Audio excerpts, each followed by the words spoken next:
이 하루도 말씀이 우리 삶에서 역사하는 놀라운 날 되게 하옵소서. 온 교회 위에 성도들의 각 심령과 가슴 위에 그 은혜가 있게 하옵소서. 예수님 이름으로 기도드렸습니다.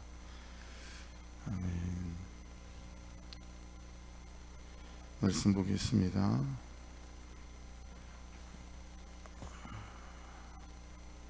14장 1절로 17절입니다. 14장 1절로 17절. 교독합니다. 교독. 두루왕 히람이 다윗에게 사신들과 백향목과 석수와 목수를 보내 그의 궁전을 건축하게 하였더라.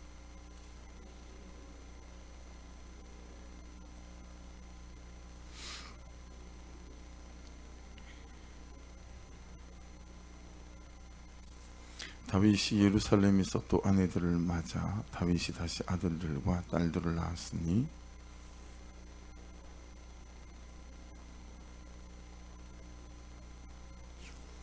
이팔과 엘리수아와 엘벨렉과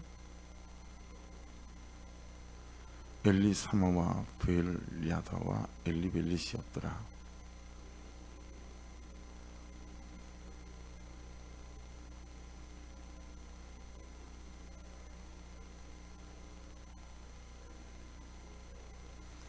블레셋 사람들이 이미 이르러 르바임 골짜기로 쳐들어온지라.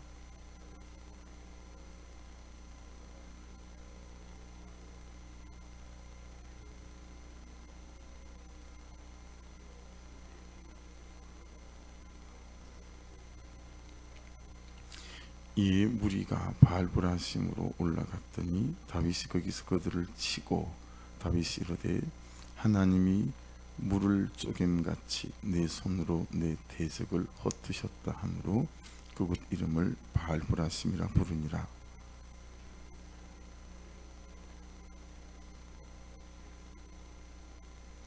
블레셋 사람들이 다시 골짜기를 침범한지라.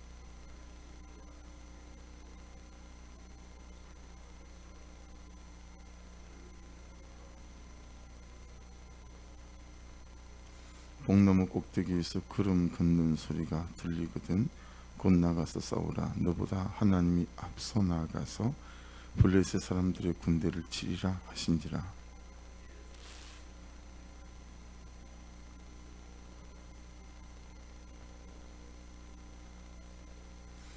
같이 읽어요. 다윗의 명성이 온 세상에 퍼졌고 여호와께서 모든 이방 민족으로 그를 두려워하게 하셨더라. 아멘. 전체 말씀을 다 살피기는 어려울 듯해 보이고요. 관찰 질문들이 많이 있죠. 그리고 오늘도 수요일이니까 저녁에 좀 더 집중해서 볼 수 있는 부분들이 있을 거라고 보고 그냥 눈에 뚝뚝 들어오는 것들만 관찰 질문을 보시더라도 17절 마지막 구절 보십시오. 되게 저와 여러분이 성공하기 원하고 승리하기 원하잖아요. 명성이 퍼지길 원하고 유명해지길 원하고 뭐 굳이 그런 건 아니더라도 내 삶에서 어떤 작은 승리든 큰 승리든 승리가 있는 삶 이런 걸 원하잖아요. 다윗의 명성이 온 세상에 퍼졌고 그 말씀이 이 말씀이잖아요.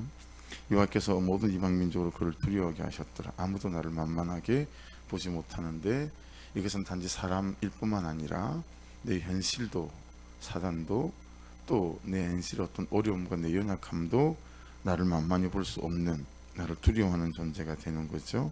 어떻게 그렇게 될 수 있나? 16절 보시면 다윗이 하나님의 명령대로 행하여 눈에 찝히는 부분이고 관찰질문 다 만들 수 있는 부분들이죠. 그런데 그게 어떻게 그렇게 된 거죠? 다윗이 명령대로 행하여 14절 보시면 다윗이 또 하나님께 붙잡으되 두 번째 물었다는 얘기죠. 계속 물었다는 얘기죠. 그래서 그때 다 달라요, 그죠? 그리고 또 눈에 들어오는 부분들이 오늘 본문 같은 경우에는 너무 많잖아요. 13절도 보시면 블레셋 사람들이 다시 골짜기를 침범한지라. 이런 것들도 계속 멈추지 않아요. 계속 해서 일어나는 부분들이 되고 1절로 올라와 보십시오. 제가 제일 먼저 제 페이퍼에 적은 건 관찰 질문 첫 번째는 두로왕 히람이 왜 그랬을까라는 거예요. 보시면 다윗에게 사신들을 보내요. 근데 이 사신들이 백항목, 이 레바논 백항목이거든요. 되게 비싼, 건축자재로서는 거의 쓰기 힘든 석수, 목수를 보내서 그의 궁전을, 다윗의 궁전을 건축하게 해주는 거예요. 두로왕 히람이. 2절에 보시면 다윗이 여호와께서 자기를 이스라엘 왕으로 삼으신 줄을 깨달았다. 이는 그의 백성 이스라엘을 위하여 그의 나라가 높이 들림을 받았음을 알미였더라. 두로왕 히람이 왜 그랬을까? 눈에 들어오는 건 어떤 거죠? 이 다윗이 2절을 보시면 내가 왕이다 하지 않고 여호와께서 자기를 이스라엘의 왕으로 삼으신 것, 이걸 이제 깨닫게 됐다. 또 나를 위하여 그렇게 말하지 않죠. 그의 백성 이스라엘을 위하여 그의 나라가 높이 들림 받았음을 알미였더라. 그래서 이 다윗의 중심이 어디에 있는지를 알 수 있는 대목이죠. 이렇게 보시면 다윗은 자기의 삶을 하나님으로 해석해요. 또 삶을 말씀으로 해석하죠. 나를 중심에 놓지 않고 하나님의 나라나 하나님을 그 중심에 놓습니다. 그래서 이런저런 것들이 나를 위하여 있는 것으로 보지 않고 하나님의 나라와 그들을 위하여 내가 있어야 하는 것으로 본다. 이런 것도 눈에 띄어요. 이제 여기서 제가 발견되는 죄 이렇게 적었어요. 내 중심으로 세상을 보고 공동체를 보고 내 중심으로 사람들을 보는 죄. 그러니까 내가 항상 중심이에요. 근데 다윗은 하나님 중심이고 공동체 중심인 걸 알 수 있다. 우스갯소리 같은 거지만 3절 같은 경우요. 다윗이 예루살렘에서 또 아내들을 맞아 다윗이 다시 아들들과 딸들을 낳았으니 왜 다윗은 또 아내들을 맞았을까? 그냥 굉장히 간편하고 본문에는 그대로의 관찰 질문이죠. 남자여서 저는 이런 대목들은 눈에 탁 안 띄는 부분들이 될 수 있어요. 근데 김양재 목사님 같은 경우에는 여자분이시고 여성이시고 그러셔서 그런지 이런데 되게 예민하고 민감하신 것 같아요. 아니 남자들은 왜 이래? 뭐 이렇게 잘 표현하세요. 또 왜 아내들을 만나 이거죠. 그래서 우리는 남자니까 그럴 수도 있지 뭐 이렇게 하고 지나갈 수 있는 대목을 꼭 꼬집으세요. 남자들은 왜 그런지 모르겠어요. 하여튼 왜 그런지 모르겠어요. 이것도 관찰 질문이 될 수 있죠. 그래서 묵상집의 본문의 쓰리는 보면 이게 다윗의 부패한 본성이다. 또 우리의 부패한 본성이다라고 두 번째 질문에서 이렇게 해설을 합니다. 맞죠. 헤브론에서 6명의 부인이 있음에도 불구하고 또 아내들을 맞는 부패한 본성. 그래서 적용 질문, 어떻게 나의 부패한 본성, 죄성을 다스려야 할까? 제가 적어본 거죠. 그래서 이건 본문에 쓸 옆에 적용 질문이 아주 잘 나와 있어서 참조하면 되고요. 이 8절부터 17절까지 이제 두 번째 단락, 이건 세 번째 단락이죠. 방금 앞에 했던 게 두 번째 단락이고, 8절에 보시면 다윗이 기름 부음을 받아 온 이스라엘 왕이 되었다 함을 블레셋 사람들이 듣고 모든 블레셋 사람들이 다윗을 찾으러 올라왔는데 왜 그랬을까? 관찰하면 될 수 있어요. 말씀에다가 왜 어떻게 그것만 붙이면 그냥 관찰 질문이 될 수 있는 거죠. 뭔가 여러분 말씀 8절 안에서 뉘앙스가 있지 않아요? 다윗이 기름 부음을 받아 이스라엘 왕이 됐는데 이걸 블레셋 사람들이 들었다는 거예요. 근데 모든 블레셋 사람들이 다윗을 찾으러 다윗과 싸우러 왔다는 얘기겠죠. 뭔가 여러분 다윗을 좀 만만하게 보는 기분 들지 않으세요? 왜 그럴까요? 이 블레셋 사람들이 다윗을 되게 만만하게 봤습니다. 왜냐하면 다윗이 막 사울 왕에게 도망다니던 쫓겨다니던 시절이 있잖아요. 그때 이 블레셋으로 망명했던 때가 있어요. 그래서 가드 왕 아기스의 신하로 잠깐 있었거든요. 그리고 그때 그 위기를 벗어나기 위해서 막 입에 개거품을 물면서 미친 사람처럼 그래서 겨우 위기에서 벗어나는 때가 있었어요. 그걸 블레셋 사람들이 다 본 거죠. 저거 겨우 쫓겨다니던 별 볼 일 없는 그런 놈이었는데 그가 어떻게 이스라엘 왕이 됐지? 우리 올라가서 우리 본때를 좀 보여주자. 그런 또 만만한 그런 게 있죠. 그래서 저는 그렇게 적어봤어요. 누가 나를 만만하게 보나. 여러분들은 누가 여러분을 만만하게 보시죠? 아, 여러분 원수 대적은 졸지도 자지도 않고 휴가도 없고 하늘도 판지 않죠. 예. 근데 이때 이제 다윗이 어떻게 대항하죠? 어떻게 대항하냐면 다윗이 듣고 대항하러 나갔으니, 그러니까 신앙생활을 못하게 하고 예배 못 드리게 하는 상황에 가만 보면 잘 대항하지 않아요.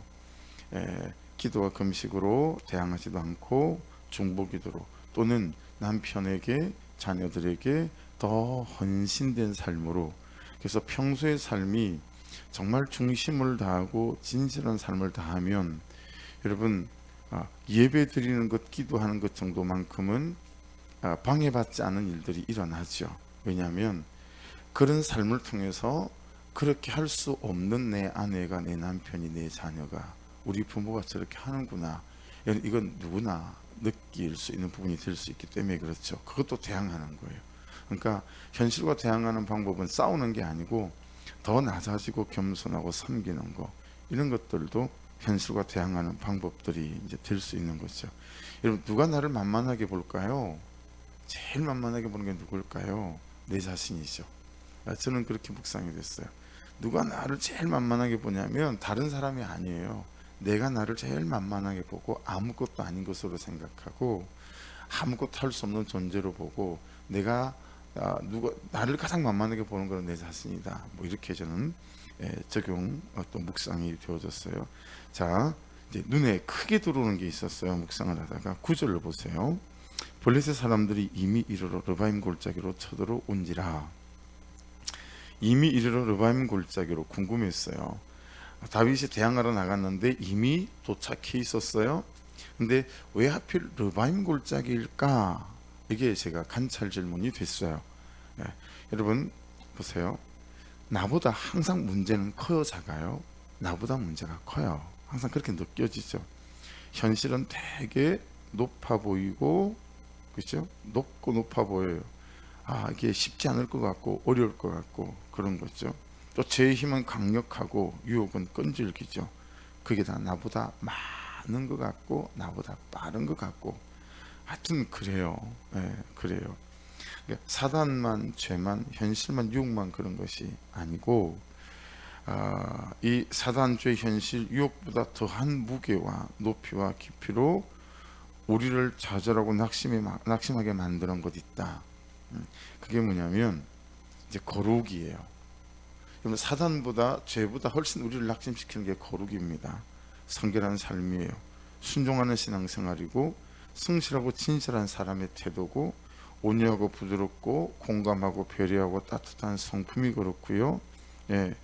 그런데 거기에 더하여 용감하기까지 하고 결단력 있고 하기로 하면 끝을 보고 마는 성격, 이런 것들이 우리를 훨씬 더 낙심시켜요. 왜냐하면 제가 몰랐어요. 그래서 성도들에게 간증을 하고 또 삶을 나누는 것들이 굉장히 제가 조심스러워졌어요. 왜냐하면 나보다 훨씬 거룩한 사람을 만나고, 나보다 훨씬 더 순종하는 목사님을 만나고, 나보다 훨씬 삶에 치열하게 진실한 사람을 만나서 그분의 삶을 얘기를 들으니까, 야, 나도 저렇게 살아야 되겠다라고 하는 마음도 드는 반면에 낙심이 되더라고요. 와, 나는 참 주제가 안 되네. 이해되시죠? 여러분 이런 것들이 우리를 훨씬 더 낙심하게 만들 때가 많아요. 전 최근에 좀 그렇더라고요. 그러니까 요즘 이런 것들의 포로가 되고 노예가 돼 있을 수 있거든요. 나는 따라갈 수 없어 저기까지는, 뭐 이런 느낌이잖아요. 그래서 여러분 이 블레셋 군사들이 쳐들어온 이 골짜기 이름이 참 상징성이 있다. 왜냐하면 이 르바임 골짜기 뜻이 뭐냐면 거인들의 골짜기라는 뜻이에요. 거인들의 골짜기.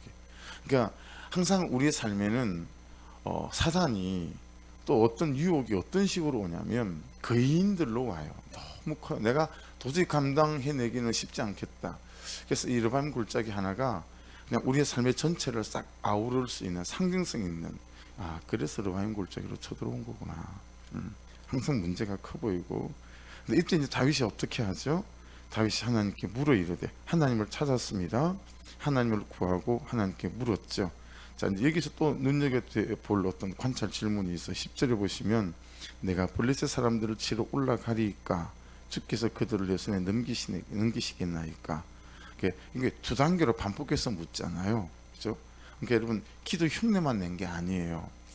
그래서 오늘 이제 여러분들에게는 해당 사항이 되지 않을 것 같고 큐티 학교에 새벽을 깨우시던 분들 11시에 나오신 분들에게 그냥 개별적으로 좀 카톡을 간곡한 부탁을 좀 드려야 되겠다.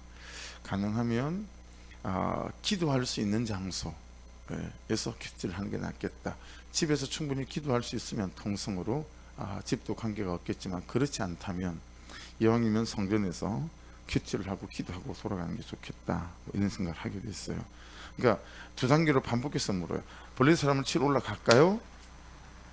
그 다음에 어떻게 하죠? 주께서 그들을 내 손에 넘기시겠나이까? 이런 거죠. 그러니까 저는 이걸 이렇게 이름을 붙여봤습니다. 이걸 기도 흉내만 낸 게 아니고요. 뿌리 깊은 기도, 깊이 머문 기도, 일정한 기도. 일정한 기도라는 얘기는 반복하는 기도예요. 중언부언과 반복하는 기도는 완전히 달라요. 기도는 반복하는 겁니다. 어떤 경우에도 흔들리지 않게 하는 기도. 왜 그럴까요? 여러분 깊게 기도하고 그렇죠? 흉내만 내지 않은 기도는 기도하고 난 다음에 어떤 삶이 달라져도 환경이 변해도 우리가 흔들리지 않게 만들거든요. 말씀하셨어. 끝까지 가야 돼. 뭐 이런 거죠. 그러니까 뿌리 깊은 기도가 돼야 되고 깊이 머문 기도가 돼야 되고 일정한 반복적인 기도가 돼야 되고 어떤 경우에도 흔들리지 않는 기도가 돼야 되는데 우리의 기도는 좀 그렇지 못하다. 뭐 이런 것들이 이제 느껴진 거죠. 여기에 하나님의 대답을 보태볼게요. 하니 여호와께서 그에게 이르시되 올라가라. 내가 그들을 내 손에 넘기리라 하신지라. 그러니까 다윗의 기도는 응답을 주실 때까지 하는 기도고 응답을 듣고 움직이는 기도죠. 씨름을 하는 기도예요. 하나님 어떻게 막 갈등해요. 이런 거죠. 근데 이제 우리의 기도는 단지 기도한다는 것에, 단지 기도했다는 것에 그냥 초점이 맞춰져 있는 것은 아닐까. 브리핑식으로 기도하는 거죠. 이건 이렇고요, 저건 저렇고요. 이렇게 하겠다고 이렇게 하겠으니 그리 알고 계시라고. 알아서 좀 움직여 달라고. 뭐 이 정도의 기도. 근데 다윗을 보면서 응답을 주실 때까지도 기도하지 않고 우리의 기도는 씨름하지도 않고 우리의 기도는 갈등할 것도 없고 나의 기도는 그러니 포기할 것도 없는 기도고 용기를 내야 할 것도 없는 기도로 끝이 나는 경우가 많지 않을까. 그래서 반대로 말하면 응답을 주실 때까지 하는 기도, 또 응답을 듣고 움직이는 기도, 씨름을 하는 기도, 갈등하는 기도의 결과들을 좀 만들어내야 되겠다 싶었던 거죠. 그래서 오늘은 제가 지금 읽어가는 이유는 이걸 이제 그냥 차량으로 이동을 하면서 듣는 분들이 계셔서 제가 읽는 걸 뿐이고, 그냥 여기서 바로 그냥 여러분들은 묵상을 해도 괜찮은데 한번 읽고 여러분들의 눈으로 다시 본문 해설을 좀 보시면 될 것 같습니다. 제가 좀 빠르게 본문 해설을 읽고 우리 개별 묵상으로 들어가겠습니다. 다윗은 이방나라 두루왕 히람이 사람들을 보내어 궁전을 지어주자 하나님이 자기를 이스라엘 왕으로 삼으시고 그 나라를 높이신 것을 깨닫습니다. 하지만 이것은 다윗의 연약함이 고스란히 드러나는 부분입니다. 다윗에게는 위대하신 하나님의 약속과 기름 부음이 있었습니다. 그러나 그는 그것만으로는 완전한 위로를 받지 못하고 오히려 이방인이 세워준 궁전을 통해 하나님의 사랑을 느꼈습니다. 우리도 하나님의 말씀을 따라 산다고 하면서도 눈에 보이고 손에 잡히는 축복이 없으면 하나님의 약속을 의심하게 됩니다. 그래서 나의 부족함과 연약함을 아시는 하나님이 때때로 나를 위해 눈에 보이는 축복을 이루어주기도 하시는 것입니다. 제가 본 그런 관점과 좀 다른 관점이죠. 적용 질문: 요즘 내가 기대하고 있는 눈에 보이는 축복은 무엇입니까? 하나님이 주시는 축복이 없다면 그분을 의심하고 있지는 않습니까? 적용 질문은 날카롭습니다. 다윗은 헤브론에서 이미 6명의 부인을 두고 있었습니다. 그럼에도 예루살렘 올라가서 더 많은 부인을 얻었습니다. 이것은 다윗이 여자 문제에 매우 취약함을 보여줍니다. 특히 예루살렘에서 나온 여러 아들 중에서 솔로몬은 우리아의 아내 바스바에게서 난 아들입니다. 하나님의 백성은 고난이 찾아올 때 그분의 말씀을 필사적으로 붙들다가도 어느 정도 문제가 해결되고 나면 마음이 교만해져서 세상 가치관을 따르거나 하나님이 주시는 말씀에 불순종하기도 합니다. 이렇게 우리는 죄악된 본성으로 언제든지 돌아갈 수 있기에 나의 취약한 부분을 인정하고 날마다 말씀으로 내 안에 부패한 본성을 다스려야 합니다. 예, 제대로 된 딱 맞는 본문 해설일 수 있죠. 오늘 주시는 말씀으로 다스려야 할 내 안의 세상 가치관을 따르는 부패한 본성은 무엇입니까? 세 번째 마지막 본문 해설입니다. 묻고 순종하여 승리하는 전쟁. 다윗은 사울에게 쫓겨다니던 시절 블레셋에 망명하여 가드왕 아기스의 신하로 있었습니다. 그랬기에 블레셋 사람들은 이스라엘의 왕이 된 그를 여전히 신하로 여기며 쳐들어옵니다. 다윗이 블레셋을 물리치지 못하면 이스라엘 왕은 그냥 계속 블레셋의 신하 노릇을 할 수밖에 없었습니다. 그러니까 여러분, 한 번은 제대로 맞짱을 떠야 합니다. 우리의 죄, 어떤 습관적인 그런 거 있죠. 그게 사실은 우리를 만만히 보는 블레셋일 수 있잖아요. 여기에 목숨 걸고 한번 맞짱을 뜨는 일이 있어야 되죠. 이때 다윗은 하나님께 묻는데 이것이 바로 그의 강점입니다. 다윗은 자신이 하나님의 종에 불과하고 이스라엘을 다스리는 분은 하나님이심을 믿기에 승리를 확신하고 전쟁을 치릅니다. 하나님 이렇게 그분을 전적으로 의지하는 자를 통해 일하십니다. 관계와 질서 속에서 하나님의 명령을 듣고 순종하고자 할 때 나를 세우신 하나님이 책임지고 나를 도우십니다. 지금 내 방법과 지혜를 내려놓고 하나님께 기도로 물어야 할 문제는 무엇입니까? 전체를 아우르는 제가 잡은 질문, 하나님께서 하게 하시는 삶, 그것 때문에 다윗이 승리했는데 하나님께서 하시는 삶, 여러분 우리가 하나님께 묻는 것은 말씀 앞에 서는 거죠. 큐티하는 거예요. 그래서 하나님께 묻는 거예요. 제발 여러분 간증을 나누시고 삶을 나누실 때 말씀을 근거로 삶을 나누시길 바랍니다. 어떤 느낌을 가지고 나누시지 마시고 하나님께서 말씀으로 이렇게 말씀하셨습니다 라고 나누시고, 그게 하나님께서 내 인생 하시게 하는 길입니다. 그리고 다시 또 물었다라고 하는 거. 그래서 우리는 이렇게 하시면 될 것 같아요. 큐티하면서 말씀을 하나님께 묻고 깨달아지는 거 붙잡고 하나님께 매달려 기도하고 끝까지 하는 기도 말이죠. 그 삶이 그래서 그대로 옆으로 가보십시오. 묵상 간정 중간쯤 눈에 탁 들어올지 모르겠습니다. 교회에서 들은 떨어지면 감사하고 붙으면 회개해야 된다라는 거 한번 묵상 간정으로 잘 읽어보시고요. 지금부터 제가 잠깐 기도하고, 하나님 주의 이름으로 기뻐합니다. 드린 이 예물 또 모든 것 되시는 주님, 저의 모든 것이 주님을 위한 주님의 나라를 위함입니다. 고백이 그의 진정한 삶이 되게 해주셔서 하나님이 다윗을 쓰셨던 것처럼 하나님의 나라를 위하여 귀 쓰는 인생과 또 하나님의 기업되게 하소서. 예수님 이름으로 기도드렸습니다.